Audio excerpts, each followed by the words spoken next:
Breaking news. Hindi malamang na magbago ang LPA patungo sa isang tropikal na bagyo ayon sa Weather Bureau Martes.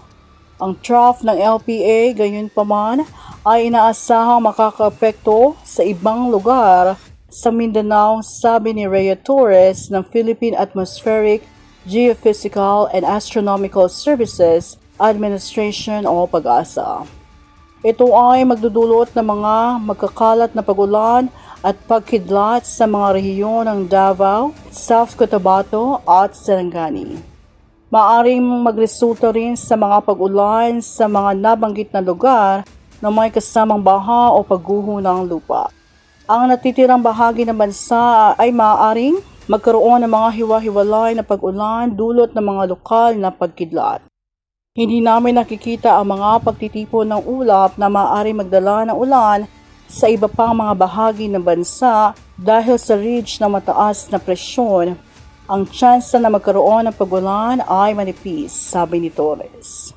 Inaasahan na mainit na temperatura at pangkahalatang magandang panahon hanggang sa 38 degrees Celsius sa Tugigaraw at hanggang sa 35 degrees Celsius sa Metro Manila at Lawag.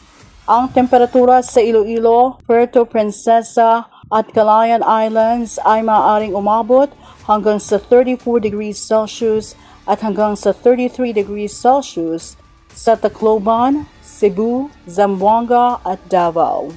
Sa Dagupan City, Pangasinan, maaaring umabot sa 46 degrees Celsius ang heat index o kung ano ang pakiramdam ng temperatura sa katawan ng tao kapag pinagsama ang relasyon ng kahalumigmigan sa temperatura ng hangin.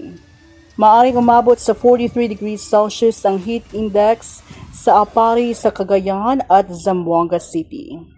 Kinikilala ng Pag-asa ang 41 degrees Celsius hanggang 51 degrees Celsius na heat index bilang antas ng panganib, kung saan ang mga sintomas ng pagkahilo sa init at pagkapagod ay malamang.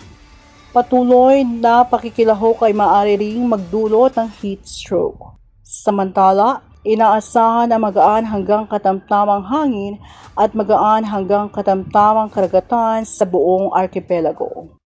Bilang 6 verse 24 to 26. Pagpalain sana kayo ng Panginoon. Ipakita sana ng Panginoon ang kanyang kabutihan at awa sa inyo.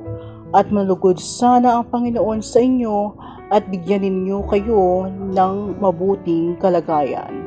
For more contents and news like this, subscribe to our YouTube channel and click the notification bell. Thank you and God bless everyone.